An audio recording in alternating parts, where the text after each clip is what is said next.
Judul, Legenda Asal-Usul Gunung Merapi Dongeng dan Hikmah Nusantara. Di tanah Jawa, pada masa kerajaan Mataram kuno, hidup seorang raja yang sakti dan disegani. Wilayah kerajaannya luas dan subur, penuh dengan hutan lebat serta tanah yang kaya. Namun, di balik kejayaan itu, ada cerita gaib yang menjadi asal mula Gunung Merapi. Pertarungan para dewa dan raksasa.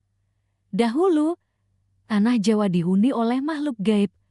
Para raksasa penunggu tanah yang sakti dan kuat. Mereka menjaga keseimbangan alam. Namun, ketika manusia semakin serakah, tanah para raksasa direbut dan mereka kehilangan tempat tinggal. Para raksasa mengadu kepada para dewa. Dewa-dewa murka melihat manusia yang semakin tamak dan tidak menjaga keseimbangan. Maka diputuskan, harus ada gunung api raksasa sebagai penyeimbang kekuatan bumi. Gunung api raksasa.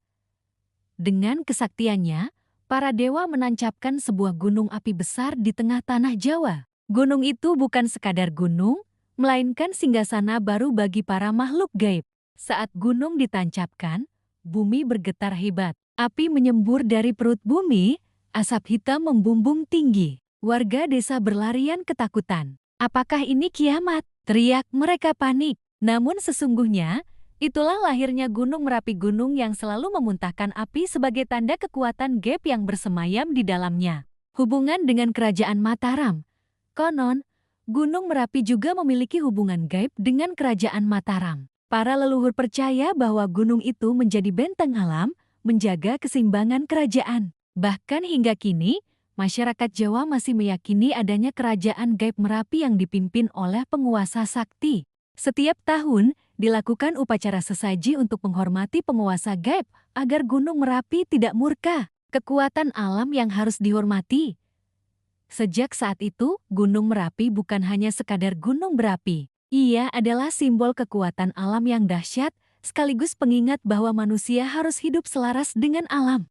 Bila manusia serakah dan melupakan keseimbangan, maka Merapi bisa murka, meletus, dan menghancurkan apa saja di sekitarnya. Pesan moral. Legenda Gunung Merapi memberi kita pelajaran. Hidup harus seimbang, jangan serakah mengambil lebih dari yang kita butuhkan. Hormati alam gunung, hutan, sungai, semuanya memiliki kekuatan yang harus dijaga. Jangan lupakan leluhur dan tradisi karena kearifan lokal adalah cara menjaga harmoni antara manusia dan alam. Demikianlah legenda Nusantara tentang asal-usul Gunung Merapi. Kisah sakti ini mengingatkan kita untuk selalu menjaga keseimbangan alam dan menghormati warisan leluhur.